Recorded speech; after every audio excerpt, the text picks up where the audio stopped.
রাস্তার পাশের হকার এবং রাস্তার পাশের অবৈধ বাজার কিন্তু আমরা সিরিয়াসলি এবার বন্ধ করে দেওয়ার জন্য এভিকশন ড্রাইভে নামতেছি। 2023, 24, 25-এর একটি ডেটা কম্পারিজন আছে।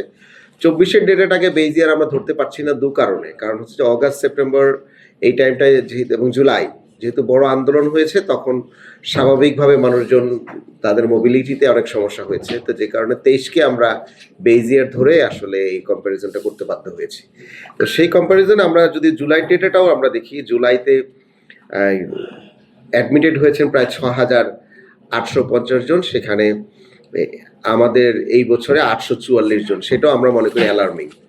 তারপরে আমরা এটাকে আরও ডিটেইল আমরা অ্যাকশনে গিয়েছি এবং সেই অ্যাকশন থেকে আমরা 15 দিনের ডেটায় যদি অগাস্টের বলি, তাহলে আমরা 169 জন রোগী হাসপাতালে অ্যাডমিটেড হয়েছেন। মৃত্যুর ঝুঁকিও কিছুটা কমেছে, কিন্তু সেরকম সিগনিফিকেন্টলি কমে নাই।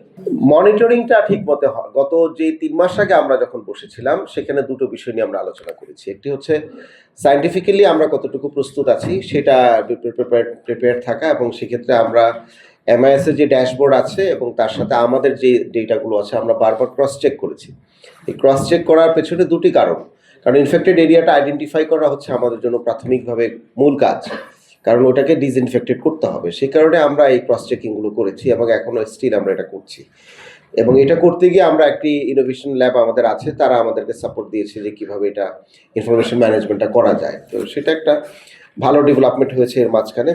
দ্বিতীয় যে ডেভেলপমেন্টটা হয়েছে সেটা হচ্ছে যে ইনফরমেশন শেয়ারিংয়ের সাথে গভর্নেন্সের একটা সমস্যা ছিল। আমরা কিছু পত্রিকা রিপোর্ট এবং অনেকগুলো ইনভেস্টিগেটিভ জার্নালিজমের যে রিপোর্ট হয়েছে, সেখানে আমরা দেখেছি যে মশক কর্মীরা যারা মাঠে আছেন তারা অ্যাটেন্ডেন্স দেওয়ার পরে এরপর তাদেরকে খুঁজে পাওয়া যায় না, এবং এটা ফিল্ড থেকেও আমরা ক্রস চেকিং করে আমরা পেয়েছি। তো যেই কারণে আমরা ইমিডিয়েটলি সিদ্ধান্ত নিয়ে এটাকে ক্রস চেকিং করার জন্য, মনিটরিং করার জন্য আমরা মেশিন টুলস ফ্যাক্টরির এর সাথে আমরা কন্ট্রাক্ট করেছি।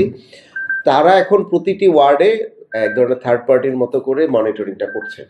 এই মনিটরিংয়ের রেজাল্টটাই আমরা দেখেছি যে জুলাই এবং অগাস্টের যে ডেটা, যে 850 অ্যাডমিশনের থেকে আমরা গত 15 দিনের ডেটা আমাদের 170 জন নেমে এসছে। তো সুতরাং অন্য কাজের সাথে মনিটরিং যে একটা বড় কোয়ালিটেটিভ চেঞ্জ আসে এবং কোয়ান্টিটেটিভ চেঞ্জ আসে, সেটা আমরা এখানে লক্ষ্য করছি। ঢাকায় প্রচুর পরিমাণে হকাররা এবং বিভিন্ন জায়গায় আনকন্ট্রোলড বাজার বসতেছে এবং যে এইটার সাথে সাথে প্লাস্টিক দূষণ, কারণ সবাই প্লাস্টিকের ব্যাগ ব্যবহার করছেন, সিঙ্গেল ইউজ প্লাস্টিক ব্যবহার করছেন। বাজারগুলো মানুষ, ঢাকাবাসীও রাস্তা থেকে এখন বাজার করতে অভ্যস্ত হয়ে গিয়েছেন। আমরা বারবার ডিসকাস করছি। আমরা 40টির উপরে এভিকশন ড্রাইভ করেছি গত 6 মাসে। চিন্তা করে দেখেন, কিন্তু তারপর এটা সাস্টেন হচ্ছে না। সুতরাং এই যে একটা আনকন্ট্রোল পলিটিক্যাল ইকোনমি আমরা লক্ষ্য করছি ঢাকার ভিতরে, এবং একটা চাঁদাবাজ গোষ্ঠীকে আমরা দেখেছি সেখানে এটাকে ব্যাকআপ দিচ্ছে। আমরা এভিকশন ড্রাইভ করে আসছি, তারপর এটাকে কন্ট্রোল করা যাচ্ছে না। এটার ইম্প্যাক্ট আমাদের পুরো বর্জ্য ব্যবস্থাপনার উপরে পড়ে। কারণ আমরা নির্দিষ্ট আকারে আমাদের যে নির্দিষ্ট জনবল দিয়ে আমরা স্টেজ থেকে বর্জ্যটা কালেক্ট করি, সকাল 8টার মধ্যে ঢাকাটাকে সম্পূর্ণভাবে আমরা ঝাড়ু দিয়ে মুক্ত করি।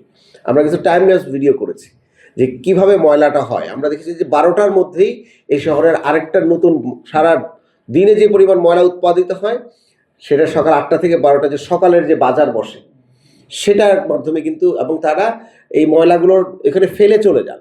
একটা হচ্ছে যে অবৈধ বাজার, আবার হচ্ছে যে ময়লাগুলো রাস্তায় ফেলে চলে যান। এগুলা কোনো না কোথাও গিয়ে কিন্তু থামে।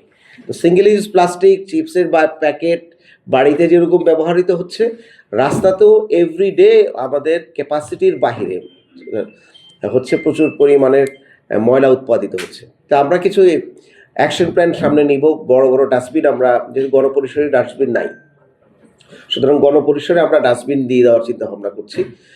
এর সাথে আমাদের এভিকশন ড্রাইভ বাড়বে। গত কয়েকদিনে আপনারা যে পরিমাণ এভিকশন ড্রাইভ দেখেছেন, আমরা এবার আরও অ্যাগ্রেসিভ আকারে এভিকশন ড্রাইভ বাড়াবো।